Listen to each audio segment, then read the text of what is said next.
Welcome back to the Nerdcore Podcast, the podcast reviews of movies and talks that nerd shit. This is episode 419, and you know what's next. Hey, yep, we're really gonna show off the green in the Nerdcore logo, huh? As always, it is the Nerd Chicano here to host the show alongside our wonderful co-host, Young Yoda. Sup, everybody. Stay gold, roll. Stay gold. Stay golden, bro. Yeah, stay golden and blaze it. Blaze up. 420. 420. That's on Thursday, bro. Isn't it weird? Will be what's it called? 420 will be on a based on will be on a movie that the father of the son was very against the drug game. Uh huh. Yeah, yeah. But what's going on, man? How you doing? Happy Monday to everybody. Tuesday if you're listening to it on the public. Happy day to everybody else. To everybody, hope everyone's doing well. Today we are going to be continuing our month through the films of Francis Ford Coppola, as we play catch up this week, and we did a little bit of a switcheroo because no way in hell I would have been able to watch The Godfather Part 2 by tonight. Nope. Nope. Mm-mm. Nope. So we decided to go with The Outsiders first. Which I gotta ask, roll. Did you get the 93-minute one or the 122-minute one?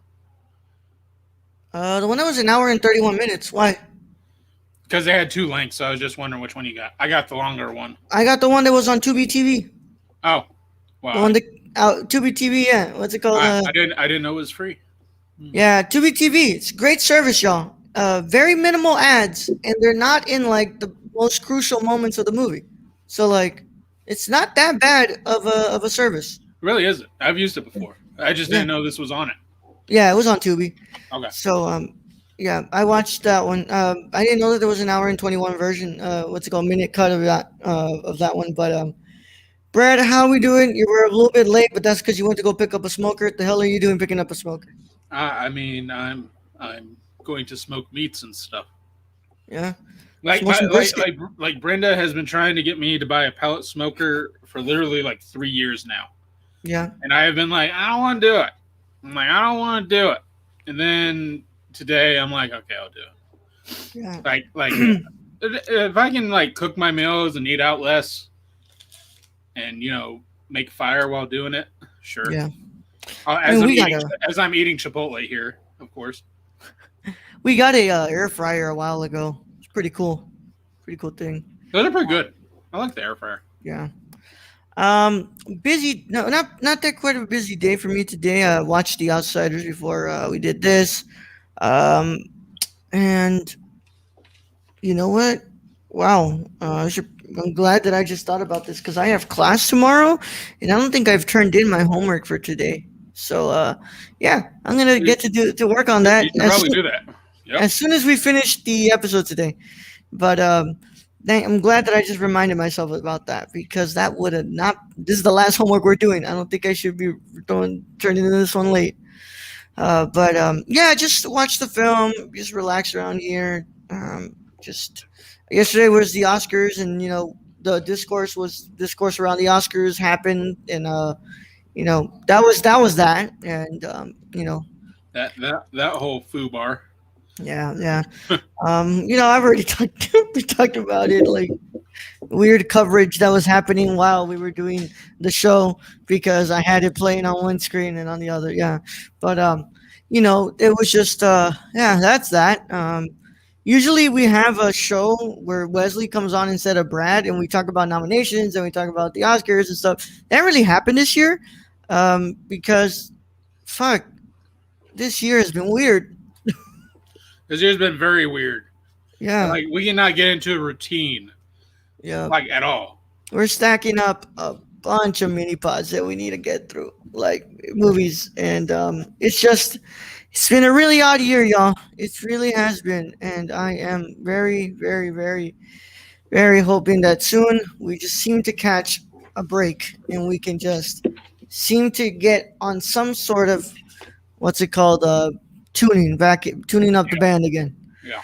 Yeah, but Brad's gonna be out this weekend again, so that's just it happens, man. It happens. When my dad asks for help, I gotta go help him. Like, Yeah, yeah. I can't say don't go help your dad. Yeah, that doesn't act. That doesn't. especially when it involves some heavy equipment Yeah, and moving of stuff yeah. You like don't want that. that on your mind. You don't want that on your No, conscience, bro. no, and like he does some iffy shit. Like even when I'm there. So Yeah. imagine when I'm not there. Yeah, man. That's when you just gotta let the old man know, like, hey, the hell are you doing this for? Like there are instances through my life where I'm like, how the hell do we not kill ourselves? Yeah. Like seriously. Yep. I was in the same boat when my dad decided to drive all the way to Arizona from where we live and didn't want to stop to sleep or anything. And I was like, the hell is wrong with you? That one's no. Like that 19-hour drive I had to Houston, Atlanta, Missouri. Um, There's Atlanta, Missouri. Houston, Atlanta, Missouri. I had like I could not have done 19-hour straight. No, Like I man. could have, but I would have been dead. Like I would have got out of the car and just flopped over. Like even just a 6 hour stop just Yeah. to sleep was helpful. So anybody doing cross country, don't try to do it in one shot. Yep. Like like you ain't getting cross country if you die. I'm just saying. Not at all. Not at all. So with that said though, what's it called? It's gonna be a catch up week. So today we do say we're doing the outsiders. Tomorrow will be our patrons commentary of Old Boy. Of course, you don't have to pay to watch the movie. You know, you can still watch it with us. But on Wednesday we have I have to record Cinema Condition season episode 42. We're finishing what they called we're finishing up the Three Colors trilogy, and then after the Three Colors trilogy, Brad's gonna be on, and that should be fun. I do want, bro. The thing is, Luis is young. Yeah. Like 13 hours, my knee is killing me. Like just sitting in the car. Just like it's dead. Yeah. Difference is, Luis, you are about 20 years, no, 10 years older, 10 years younger than Brad. Actually, 12 years younger than Brad. Yeah. So Yeah. my bones hurt every day. Yeah. But yeah, we're gonna do that, and then of course Friday there will be no show because we're doing a fundraising. We're fundraising. I'm doing an event on my channel. We're gonna be fundraising for the last round of production for before I leave. I'm working on all the goals right now. There are some really cool stuff, man. Some really cool stuff. It's gonna be a People's Choice movie commentary is one of the goals. Another one is a disturbing movie retrospective stream where I let you choose 3 disturbing movies, and I have to watch them and do a retrospective stream. So there's gonna be a lot of cool stuff that we're gonna be able to do, y'all. So Hostel is off the table because we're supposed to watch that. yeah, but we didn't get to the goal, man. I mean, what do we get to though? Like we hit it, but we didn't hit it during the time frame that I mean, I'm down to do it if you want to do it, even if yeah. we didn't hit it. You know, I, that's up to you. I found a good yeah, we can do it. I have a good amount of Snow White hair. I'm losing hair too. I have What's a up, lot. David? David B, what's good with David B? I have a lot of hair. Let's go. What are we talking about? We're talking about The Outsiders, the movie that literally every middle school teacher, middle school gym teacher thought that a bunch of Mexicans from the hood would relate to. But like, this is what's it called? Like there's literally only like one Mexican person in this at the Yeah. very beginning getting beat up by a bunch of white dudes. Yep. Like that's it. Like how is that relatable? I don't know why I saw this movie as much as I did from elementary to middle school, man. Why did But they show this? I don't know. Why would you show this to middle Yeah. schoolers? Look, I always understood Stand and Deliver. You know, it's we're a bunch of Mexicans. Of course, they're going to show us an Edward James Olmos movie. Come on, but like, you know, The Outsiders, Freedom Riders, you know, all that. Come on, man. Oh, geez, I had to read that book when I was in junior high. I think I read the book too. So, let's go ahead and get this going, though, Brad. For those of you who have never watched The Outsiders, it did come out in 1983, so we're gonna go ahead and have to give a spoiler warning. If you don't care, you can keep listening. If you do care, stop listening. Either way, this is your spoiler warning, and it is in effect in a 5, 4, 3, 2, 1. Oh, I see you got it back. Yeah, Very we nice. did. Nah, man, we watched Blood In, Blood Out growing I up. heard about that Yeah, one too. yeah. I mean, I watched Blood In, Blood Out too, bro. What are all these movies? Like, I must have went to the wrong schools. Like, I haven't seen any of these movies. Yeah, Blood In, Blood Out, bro. Vato Locos for life, bro. Yeah, yeah, bro. Vato Locos for life, home. Yeah. American Me. Wait, did they show this in middle school and high school? Fuck yeah, they did, bro. Fuck yeah, they did, bro. Yeah, come on, man. You know, they show this one all the time. They showed American Me. They showed Stand and Deliver. What's it called? What's it? Blood In, Blood Out. You know, they showed some questionable stuff, bro. But La Bamba all the time. Richie. Oh man, bro, Luis. I'm not gonna lie. I have memories of watching Blood In, Blood Out in middle school, bro. All right, so Brad, let's introduce them to the outsiders. Okay. And can I just go ahead and just say this cast is like stacked before Yeah. anyone was famous? It's like this movie made everyone famous. Yeah. The Outsider, coming from our one and only source, Wikipedia, which is never wrong. The Outsiders is a 1983 American coming-of-age drama film directed by Mhm. Francis Ford Coppola, who, by the way, is not dead, Raul. Just allowing you to know that. Thanks for reminding me, bro. Yeah. The film is an adaptation of the 1967 novel of the same name by S.E. Hinton, and it was released on March 25th, 1983 in the United States.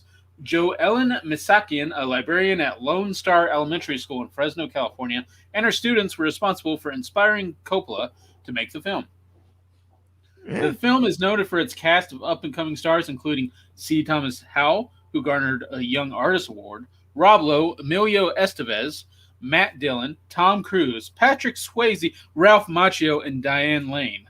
The film helped spark the Brat Pack genre in the 1980s. Both Lane and Dillon went on to appear in Coppola's related film, Rumblefish. Dillon and Estevez also starred in Tex. Estevez went on to write and star in That Was Then, This Is Now, the only Hinton film adaptation not to star Dillon. The film received mostly positive reviews from critics, most notably for the performances, with Macchio being singled out for praise. The film performed well at the box office, grossing $33.7 million on a $10 million budget. Do it for fucking Johnny, man. Do For it for Johnny. Johnny. Oh man, dude. Brad, why did you choose this one? Just want to know. Is I it never because you seen it. watched? I never fucking seen it. Well, Like, okay, I've never I seen get it. Why? Yeah, I think I know why. Because it's '83, right? You know, you're in middle school, like around like late, early 2000, like late '90s, early 2000s. You know, like yeah, Yeah. yeah. No, I don't think they like really started to show it until like. No, Plus, like, I Brad, knew nothing give or of this. take, how many Mexicans, how many Latinos did you go to school with, bro? Not many. Not For a some lot. reason, they showed this to Latinos a lot. Like, But why? It's Dude. all white people. I know, I don't know why. I mean, what's it It's called? all white people just punching each other. Now, Or I don't know stabbing about each any. other. I don't know about other communities. Other communities, let me know if you got shown the outsiders a lot, like field trips. You know, going out or what's it called, or just like they don't want to do anything today. They want to bring in a movie. You know, for some reason they put on the outsiders, bro. Why? I don't know. I don't know. Like they literally like.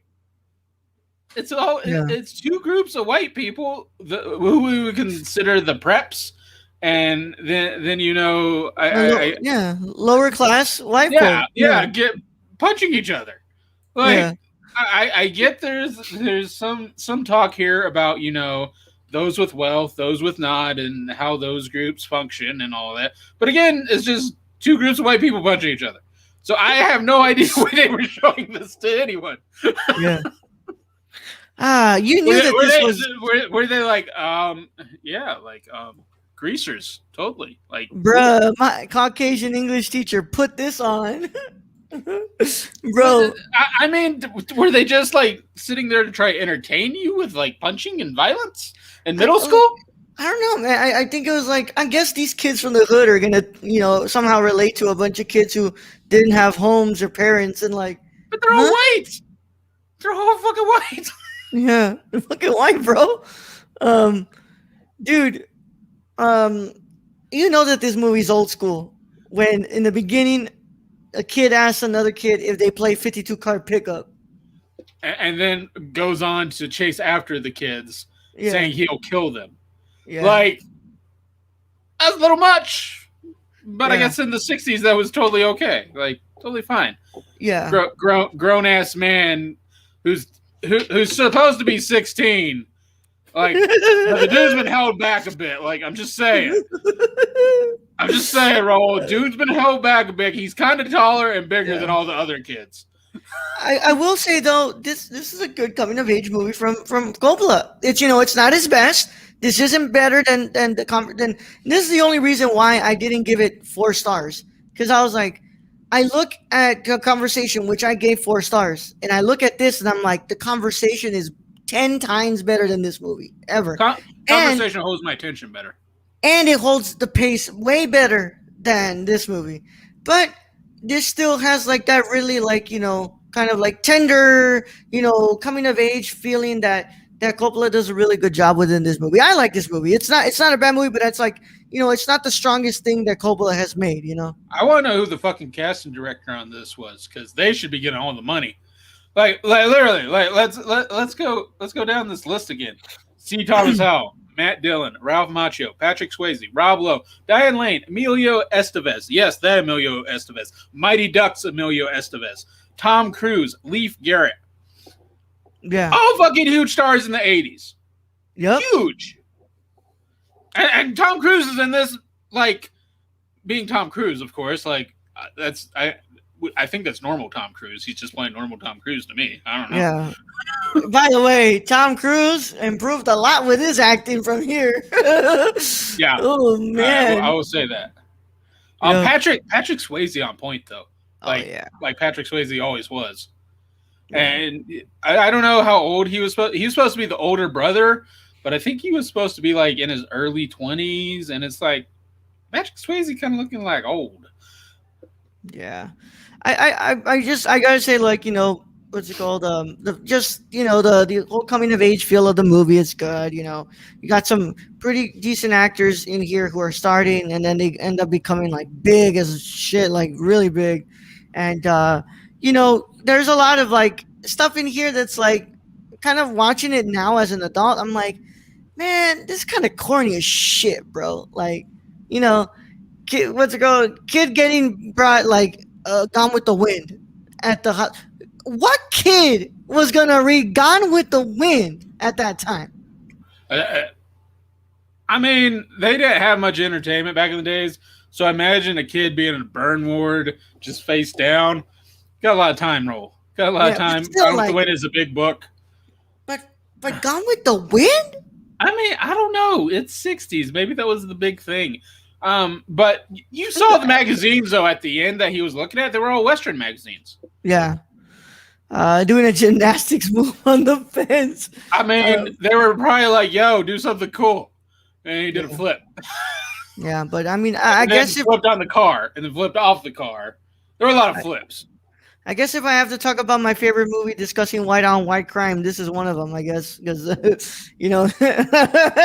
this was quite the movie about that. But I'm like, I did have I a, like the whole idea of like not belonging because of your what's it called your social economic status and just yeah. how you get looked down by literally the same people as you because of the fact that you come from a broken family and you don't have money and when it's like everybody's kind of struggling like and I love how the one guy is like towards the end. I'm like, he was like, like not towards like the beginning of the movie. He's like, I just want to live where there's no greasers, no shocks, no nothing, right? And I'm like, oh, so you're talking about economic equality?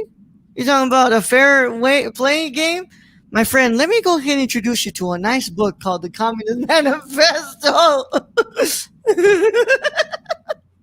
Oh man, you are gonna love what this guy has to say.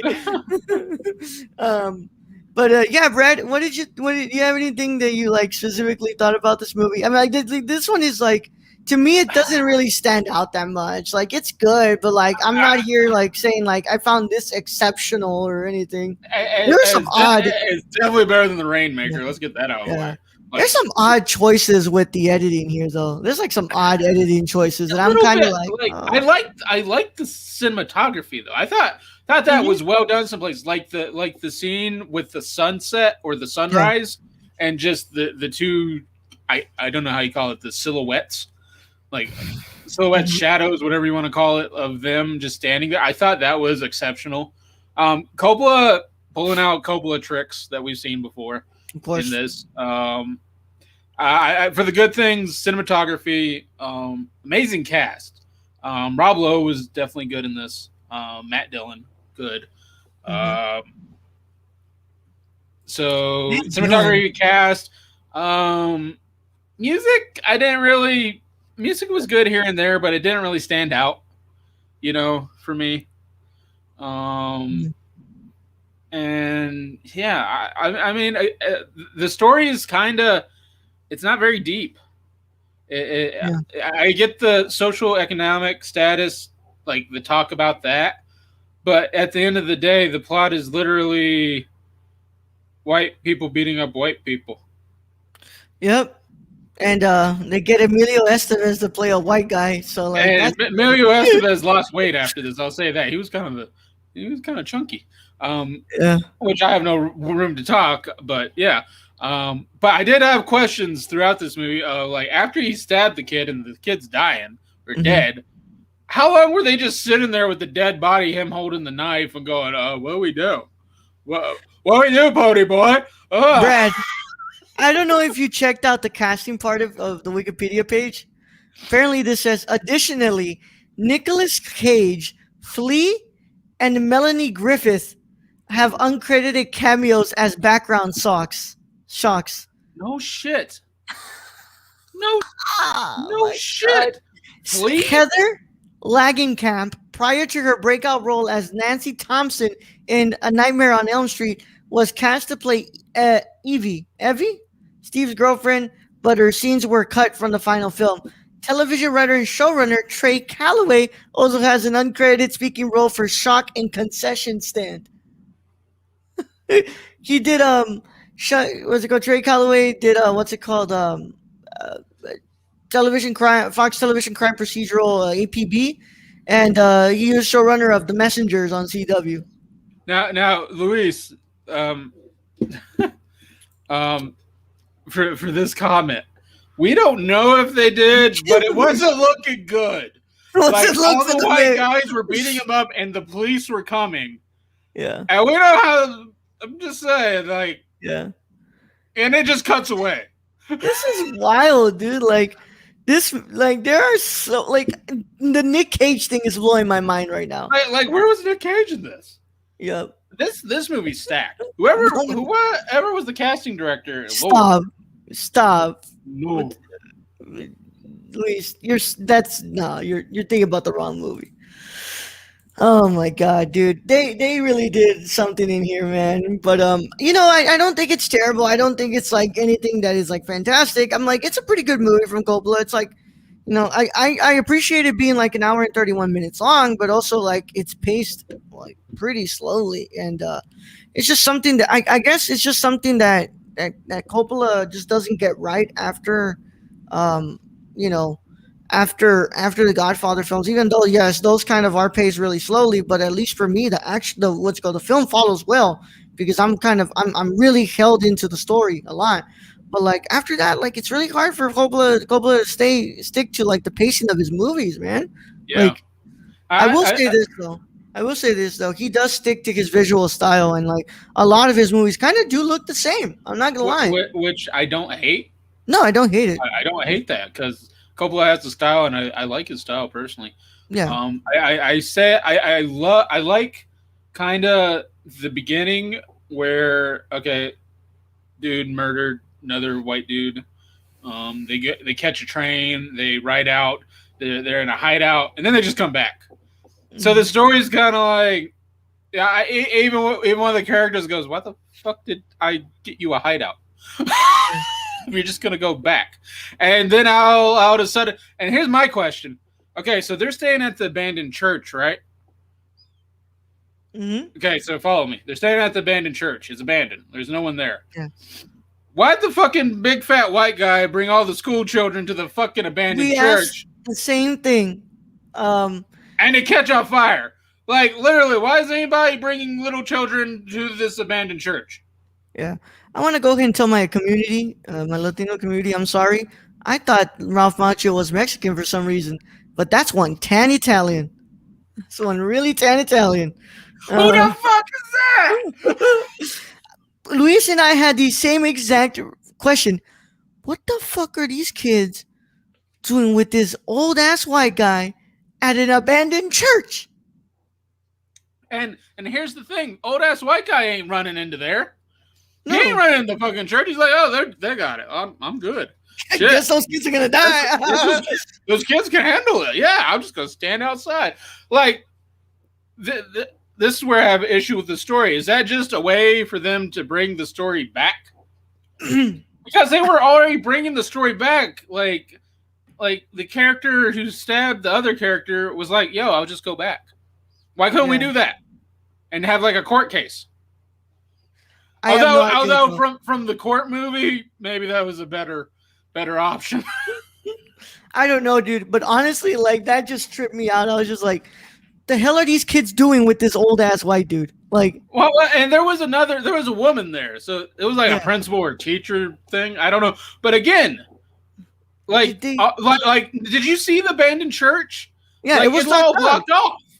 How did those kids get in there? Like, were they just took a nap? And like, what are the fucking kids? And the kids crawled up, like, and there were like 20 kids in there. It wasn't like 3 that I figured they were going to save. Like, okay, like 3 kids, they decided to run into the abandoned church. Goddamn cast from Cheaper by the Dozen in there, bro. Like, and they're just throwing kids out of there. Matt Dillon's like, holy shit, what the fuck? No wonder Johnny got killed. Like, poor Johnny. Like, what the fuck? Like, he couldn't get out there quick enough because there were like 20 kids in there. Yeah. All right, Brad. What do you give? I don't fucking. What's your score? I don't fucking know. 3.5 out of 5, which translates to like a 6.5 out of 10. Okay, I'll go with 6.5 out of 10. I'll go with that. That sounds good to me. It's better than the Rainmaker by far. It's definitely not as good as the Conversation. And I already know it ain't gonna beat The Godfather Part 2. Like, yeah, there's a way you fucking beat The Godfather Part 2. I'm just saying. I can't, like, bro, they really did the most of this movie, bro. Like, it's questionable. Some of the plot devices are questionable. Like, why are there 20 kids in this abandoned church that they were just in? Yeah. And why is it on fire? Like, did he leave his cigarette lit somewhere and it finally burn up the place? Yep. But by the way, before we go ahead and finish up here, I want to go ahead and give a big shout out to our new patron, Patrick Grady. Patrick, you can find Patrick at PatGPix on Instagram and on Twitter, and on his print store at patgpix.com. He does a lot of cool stuff, man. Thank you so much, Pat. He's a close friend of mine. I think we did give our shout out to Cammy before, right? Yeah, we did. Yes, we did. Thank you to all of them. Yeah, so Patrick, thank you so much, bro. As always, it's nice to have you around here, and thank you for wanting to support us here. You're awesome, bro. And go ahead and listen to this week's. Go ahead and listen to the latest episode of the Cinema Condition with Patrick. We were talking about 3 Colors Blue, and next week. I mean, not this week. This Wednesday, our second episode on White is going to be premiering, and then next week, Red will premiere as we finish up the trilogy. So I will say it's been interesting to cover a trilogy with a guest. It's really interesting to have them come back to back. So it's quite cool. I might just urge people if they want to grab trilogies because that would be really cool. Except for the fucking Lord of the Rings, bro. Yeah. You're talking a lot of movie there. That's a lot of movie. I mean, maybe one day. We did do the prequels for Star Wars. I'm just saying. Yeah. But with that said, long time ago. A Oh, galaxy far away. far away. Yeah. Uh, With that said, that concludes our review of The Outsiders, and we will be discussing on Thursday night. We were discussing Godfather Part Two. I got to watch Godfather Part One before I watch that because like I always like to do that. Yeah, but it'd be cool because we already discussed Godfather Part One. We already did yep. the Godfather a Which long got a time ago. 10 out of 10, if I believe. Yeah, Yeah, yeah, I definitely get got a it. 10 out of 10. And Godfather Two is known as one of the sequels that is way better than the first one. So And like Godfather 3, we don't talk about. Godfather we don't talk about. Yeah.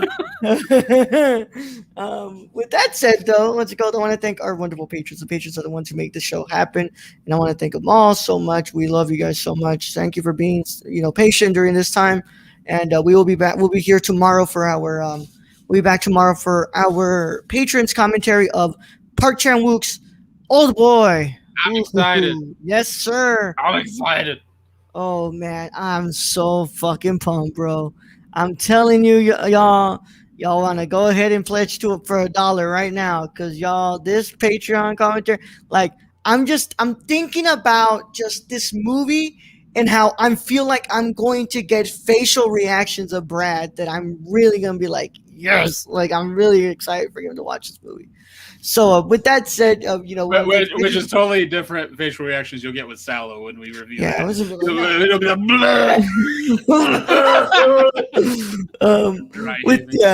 to thank our writers, our producers, and our writers. We want to thank our associate producer Sarah. Thank you so much for being a wonderful patron and an associate producer all this time. I want to thank our executive producers.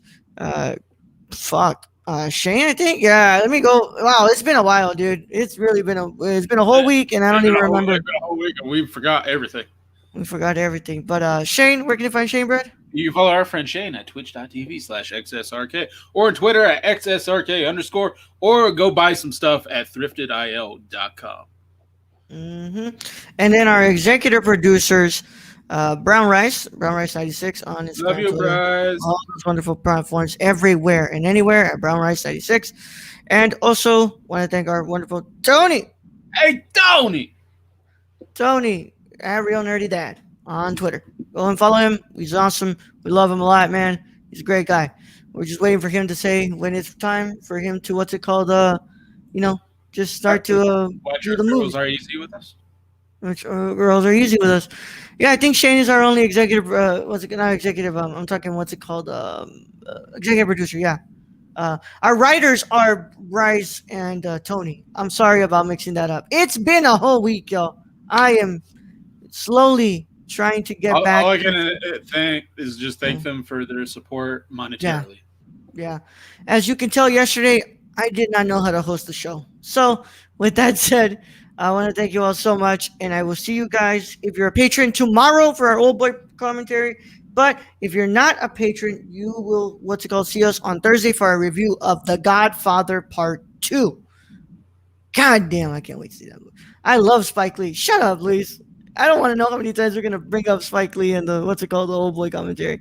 I ain't never been invited to any other show outside of a commentary. Shut your ass up, bro. This man's been invited to a live show.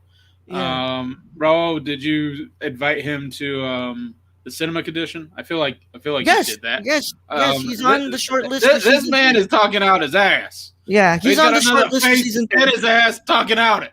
Yeah. Yeah, he's on the short list for season 3 of Cinema Condition, and love you, Luis. Yeah, fuck you, Luis. God damn it, dude. You're always invited to shows, bro. All right. With that said, it's been a lot of fun, and I will catch you guys tomorrow for the Patriots commentary. And Brand, send them out. Raro, thank you, being host as always. Thank you to all our wonderful Patreons and listeners out there. We appreciate each and every one of you. Thank you to those who joined us in chat today. I think it was mostly Luis, David B, and I believe that was it. So no Stacy today. That's kind of weird. Oh wait, no, he's right there. Oh shit! Hey, The Outsiders filmed live in my home state of Oklahoma. All right, Stacy at the end there with the great comment. So everyone gets invited to the. Shut up. Eric technically doesn't get invited. No. You are always invited to the live. You just don't click the link and come on. Bro, shut your ass up. Yeah. Bro. Talking out his ass, bro. Talking on his ass, bro. All right. Anyways, thank you to everyone who has supported us up to episode 420, which is next. So yeah, I guess to end this episode, I'm just gonna say, wake and bake, motherfucker. Young Yoda out.